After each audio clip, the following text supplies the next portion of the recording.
Hello, my name is Paul Trum. Welcome to Winning Chess the Polgar Way. Today we have with us Grandmaster Susan Polgar, a 4-time women's world champion and a 5-time Olympic champion. She's one of the most well-known chess personalities in the world, as well as a prolific trainer. Today she will share with you her techniques, her secrets, and how to win chess game the easy way. Susan? Thank you, Paul. Welcome all to this segment of the Winning Chess the Polgar Way. I'm going to share with you a number of games based on the basic principles of chess. It will be a step-by-step explanation of each move. Before we start to see the games, I would like to go over with you the 5 most important principles of chess. Number 1 is to control the center. Now, what's the center? The center is the 4 squares in the middle of the chessboard. They are the E4, D4, E5, and D5 squares. Why is it important? Because in every battle, if your pieces are controlling the center, you can move either to the king side or to the queen side of the board very easily. That's why it's crucial that every game you need to control the center as much as possible. The second rule of thumb is to develop all your pieces as soon as possible. If you could imagine, let's say you are King Arthur and you're about to go and fight a battle. Can you win without having your troops going out and do the battle and fight? No, of course not. Same thing in chess, if you can relate to that same example. In order for you to win in chess, you have to have all your pieces out in order to fight. Without your pieces developed, you can't win a chess game that way. That's why it's very important to develop all your pieces as soon as possible. The next step is to castle as soon as possible. And I have to stress this is a very important part of the game. It doesn't matter how good your position is. It doesn't matter how much material you're ahead. If you're checkmated, the game is over. You cannot win that way. That's why it is very crucial for you to castle as soon as possible. The next rule of chess is to keep all your pieces protected, because in a chess game, every piece is very, very important. One might say, you know what, it's only a pawn that I just lost. I understand a pawn is only worth 1 point. However, that pawn can be promoted into a queen, and as we all know, the queen is the most powerful piece in a chess game. And last but not least, to make sure that every move you make have a solid plan. Now, when you start out in chess, your plan may be 1 or 2 moves deep.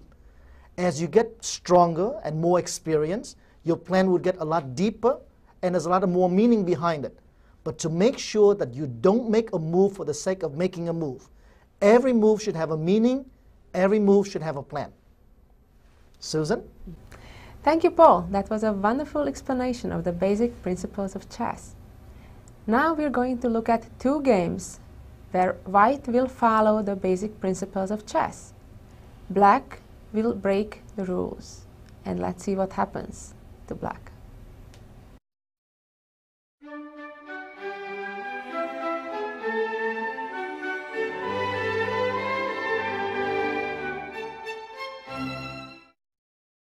Okay, we're ready to start with our first game of this instruction.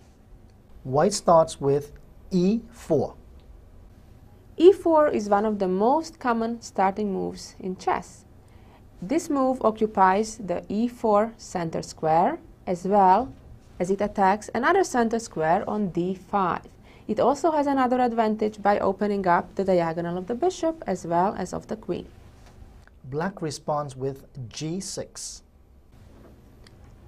G6 is an okay starting move, even though it does not directly occupy or control the center. However, it has an advantage to it, opening up the diagonal of the dark squared bishop, getting ready to develop it to G7 along the long diagonal, which will control 2 center squares. White's next move is D4.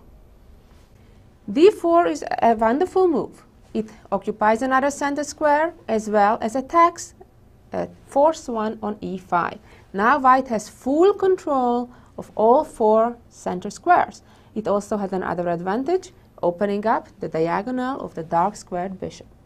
Black plays knight h6. Wow, that's a bad move already. Knight going to the edge of the board. It certainly does not belong there. It should come towards f6, which would control the center. Also, another problem with this move is that it delays the development of the bishop. Usually when black, or white for that matter, plays the so-called fianchetto, developing the g pawn, you right away would want the bishop to come to g7. White plays knight f3. Again, white does the right thing, developing, following the second rule that we discussed, as well as the first one, controlling the center. The knight from f3 controls two center squares, d4 and e5. Black responds with knight a6. That's another error.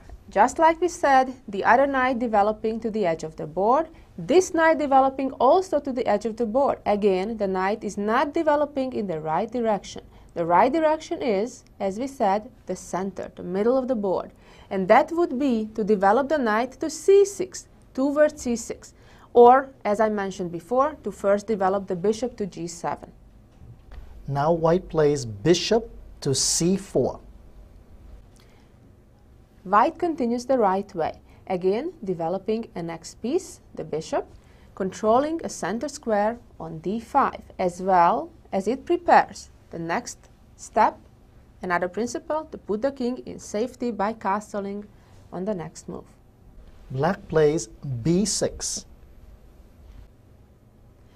Black further delays the development of the king's side and putting the king in safety. It's another error. It's better to do bishop to g7 instead of b6 first. Again, b6 does not directly control the center. White plays castle. White follows the third principle that we've been mentioning, putting the king into safety. That's very, very important. You'll see what happens to black when black delays it too long. Black responds with bishop b7.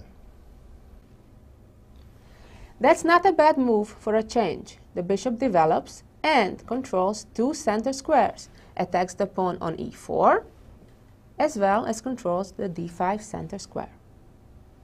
White responds with knight to c3. This move develops, protects the pawn on e4 that was hanging, as well as controls a second center square on d5. And now black plays bishop to g7. Finally, it was about time. That's a good move. Black develops and controls two dark center squares on e5 and on d4. Also prepares to castle. And now white plays bishop to f4. White continues developing. Finally, all the pieces are developed very nicely, all of them controlling the center. This bishop controls the e5 square. Black plays knight to b4. That's another common mistake that a lot of beginner players do. They move the same piece twice early in the game. That's a mistake.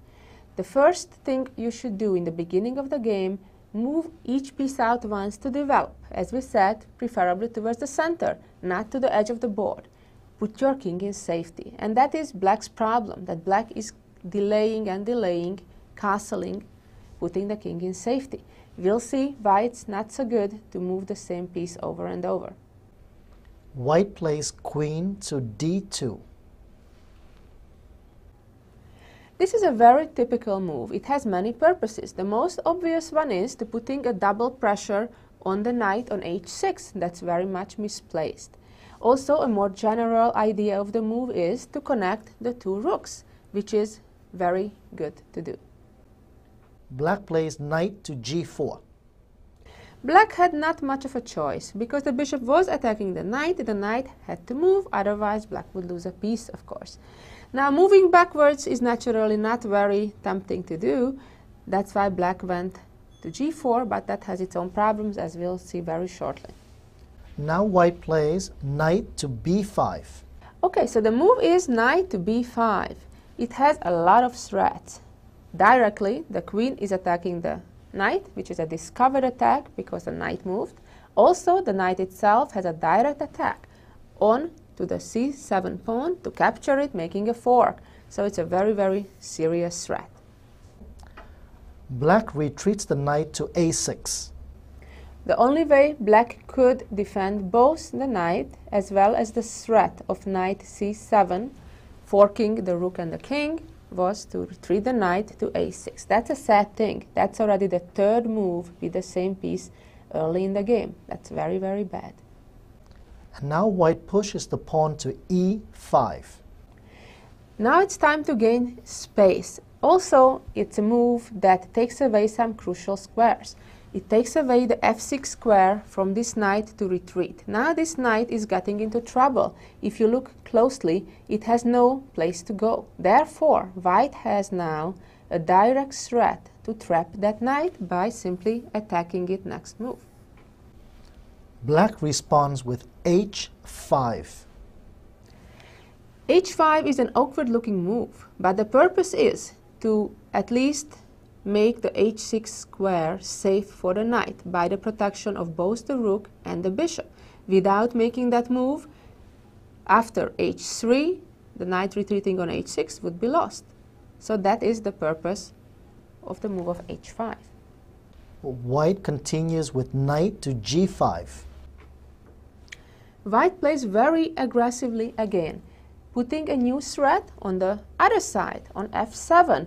Now there is a very, very serious threat of either knight taking, making a fork on the queen and the rook, just like we did before on the other side, or bishop taking on f7 also with a decisive attack.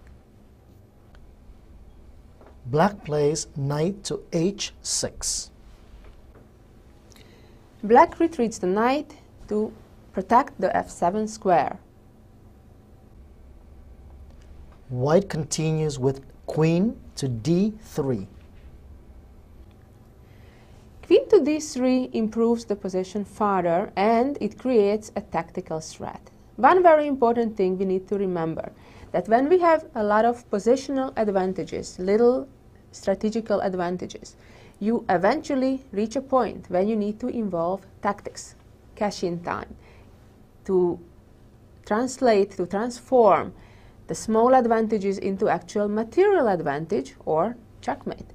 Now in this case the threat is to actually sacrifice the knight on f7, and when black would recapture, then the queen would take on g6, having a dual threat on the knight and the bishop all at once, gaining at least 2 pawns and still maintaining the attack.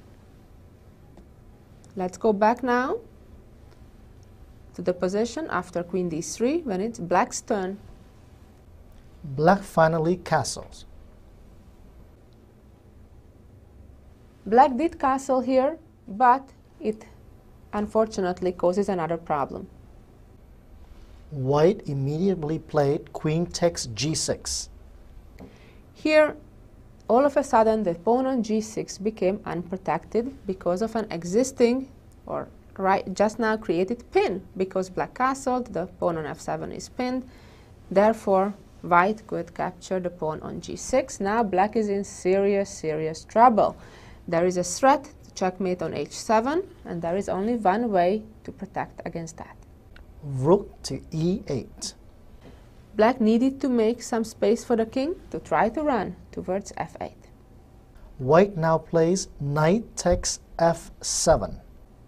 Of course, this is a totally winning position for white, and there are many ways to win, but here comes the fastest one.